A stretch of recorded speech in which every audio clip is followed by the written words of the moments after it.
Bienvenue sur Nuclérez. Et il faut que je parle. Ah non, oui, d'accord, jingle. Ça enregistre là? Good morning, Central! Nuclérez, das beste Radio auf das ganze Zentralcampus. Et bonsoir à toutes et à tous de brancher sur Nuclérez. Nuclérez. Centranon Radio. Good morning Central. Ouais. Ça fait plaisir de voir autant de spontanéité, c'est incroyable.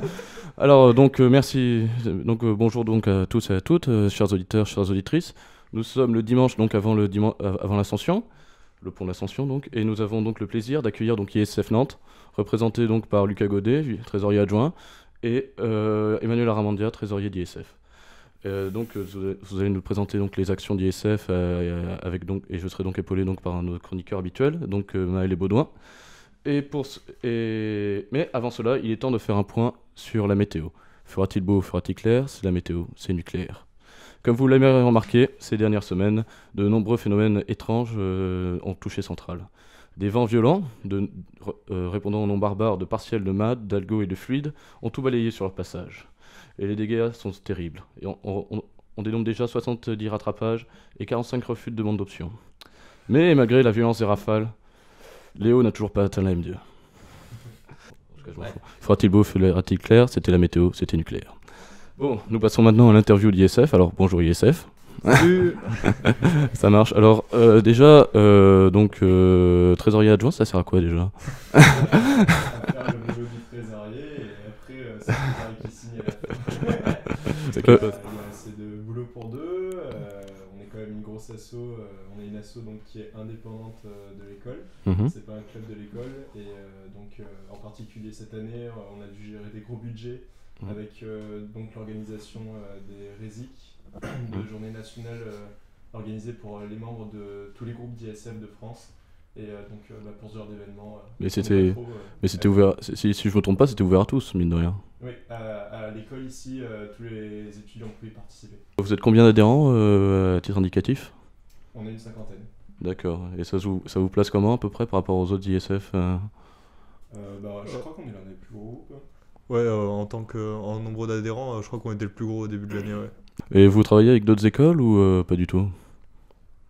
C'est une fédération nationale, du coup il y a quand même assez régulièrement des week-ends organisés entre les groupes, quoi, où il y a des temps de rencontres et tout ça. Et il y a des projets aussi qui sont parfois menés sur plusieurs groupes, quoi. D'accord. Et à Nantes, vous travaillez qu'avec Centrale Nantes ou avec d'autres écoles?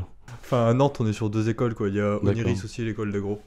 Voilà, ça peut motiver certains à venir à ISF. Ça, c'est une nouveauté depuis 7 ans. Cette année, on s'est ouvert à Oniris et ça a super bien marché puisqu'on a la moitié de nos membres qui fait partie d'Oniris. D'accord.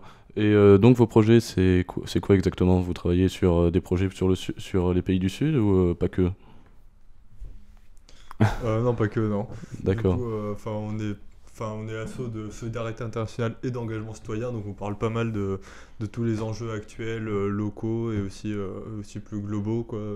On fait des projections de films, projections de débats, des temps de réflexion.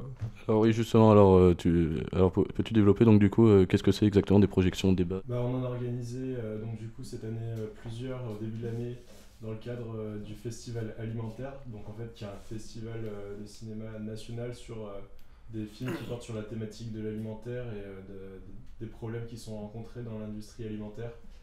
Et donc du coup, nous on a participé à ce festival par le biais de l'association. On a pu récupérer donc ces films et les projeter dans le cadre du festival.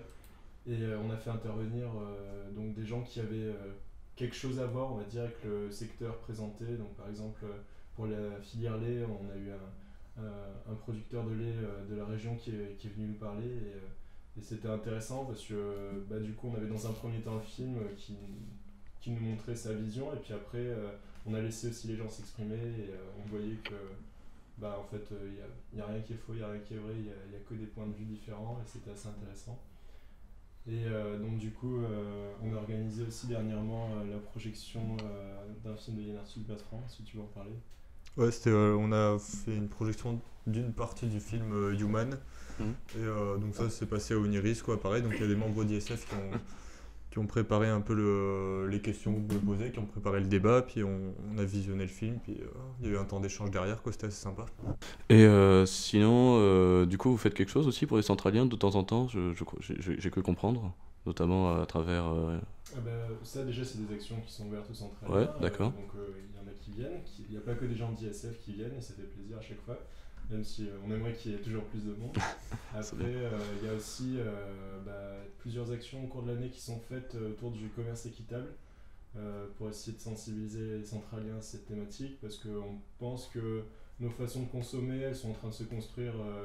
Bon, c'est sûr que notre vie étudiante, c'est pas le moment de la vie où on va le mieux consommer, mais c'est un peu à ce moment-là où on va réfléchir aussi à ce qu'on achète et tout avant qu'on ait nos petites habitudes, et donc du coup de sensibiliser au commerce équitable, donc du coup au travers de plusieurs actions, et donc jusqu'à maintenant on a fait un marché à Noël qui a assez bien marché, donc pour le compte de Artisans du Monde, qui est une boutique de commerce équitable, et donc les centraliens pouvaient venir faire des petits achats pour leurs cadeaux de Noël. Très bien, très bien. Vous avez aussi des projets au niveau des pays du Sud, donc du coup, et pouvez-vous nous en parler un peu déjà, dire plus ou moins qu'est-ce que vous avez ou pas? Ouais, donc là cette année on a 2 projets, quoi. Un qui va se dérouler en Bolivie, c'est ça, parce que ça a changé dernièrement. Ouais. Et un autre au Togo. Du coup, les 2 portent sur les séchoirs solaires, quoi. Donc, en Bolivie, il est question d'améliorer les séchoirs solaires déjà existants. Et au Togo, c'est un peu l'idée d'apporter un peu cette technique-là en réfléchissant avec les ressources qu'il y a là-bas localement, qu'est-ce qu'on peut réussir à mettre en place, quoi. Ouais, en fait, au Togo, contrairement à la Bolivie, les séchoirs sont très peu développés. Ça se fait plus dans d'autres régions de l'Afrique de l'Ouest, au Sénégal par exemple. Mais le Togo, pour le moment, la plupart des gens sèchent en fait les aliments sur le bord de la route. Et c'est pas un mode de conservation qui est considéré entre guillemets comme noble, c'est plutôt pour essayer de récupérer à la fin de la saison les derniers trucs pour pouvoir les conserver un peu. Mais c'est vrai que les techniques de séchage sont pas encore très au point dans ces régions-là. Donc ça va être assez intéressant d'en discuter. Et donc le but vraiment c'est pas de venir et construire des séchoirs et repartir et de voir dans un an que ils seront tombés en miettes parce que personne s'en est occupé. C'est plutôt de réfléchir à comment est-ce qu'on va les construire, de construire les prototypes, de les présenter aux agriculteurs qui les utiliseront, aux populations éventuellement qui les utiliseront peut-être sous forme de coopérative. On va voir encore le système qu'on va utiliser, et donc du coup de vraiment savoir ce que les gens attendent, comment les gens veulent les utiliser, si ce que nous on propose ça leur va, parce que c'est pas la peine de construire des choses qui au final ne seront pas prises en main par les gens. Donc, un gros point sur les projets sud, on a aussi la fédération d'ISF qui veille vraiment à ce que les projets soient montés de façon à ce que en fait on vienne juste avec nos propositions et qu'on n'impose rien pendant les projets sud. D'accord, mais d'après ce que j'ai compris, c'est une organisation assez proche de celle des ingénieurs en général, quoi. Oui. C'est vrai que ça reste un projet technique, donc nous c'est ça aussi qui est intéressant, c'est qu'on arrive à concilier donc, la solidarité internationale avec ce qu'on fait ici, et aussi se donner des idées du coup pour notre futur métier, donc c'est intéressant de ce point de vue-là. Est-ce que vous avez un petit mot à dire pour les centraliens sinon ou... C'est l'instant pub. Ouais, c'est l'instant pub. Vendez votre club à fond là, si vous voulez. Ok. Venez ISF, on va dire. Mais bon, du coup, merci beaucoup à tous les deux pour d'être venus nous parler d'ISF. C'était très sympa. Alors, j'ai oublié donc de le présenter, mais donc Baudouin a une chronique à nous faire. Je t'en prie, Baudouin, fais-toi plaisir. Merci Jacques. Donc aujourd'hui, je vais vous parler de l'Inquisition. Le sujet est un peu polémique quand j'en parle avec quelqu'un généralement, mais là on va rester plutôt sur quelque chose de très factuel.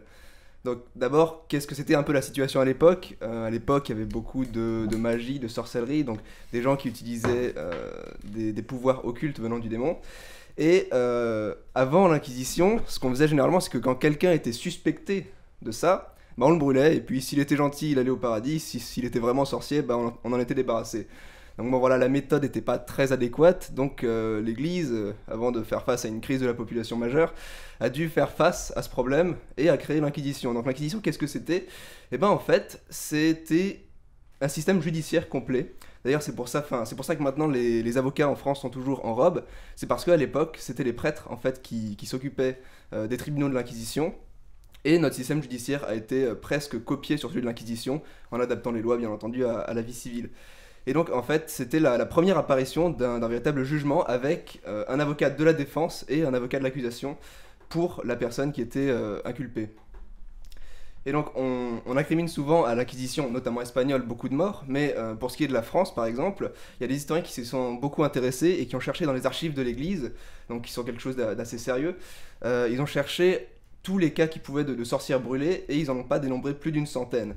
Donc dans cette période c'est évident qu'il y a eu beaucoup plus de sorcières, de présumées sorcières ou sorciers qui ont été brûlés, mais c'était pas forcément toujours par l'Inquisition ou par l'Église. Donc voilà, on a vraiment l'Inquisition, c'est venu pour arrêter la chasse aux sorcières quelque part, tout en continuant à combattre les forces occultes utilisées par les sorciers. Voilà. C'était tout. Merci beaucoup de nous avoir égayé notre journée avec un sujet aussi léger. Donc voilà, donc c'est maintenant la fin de l'émission. Donc à la semaine prochaine donc pour de nouvelles aventures. Allez, à ciao les gars. Et il faut que je parle. Ah non, oui, d'accord, jingle. Ça enregistre là? Good morning, Sonntag! Nucleares, das beste Radio auf das ganze Zentralcampus. Et bonsoir à toutes et à tous de brancher sur Nucleares. Nucleares. Centranon Radio.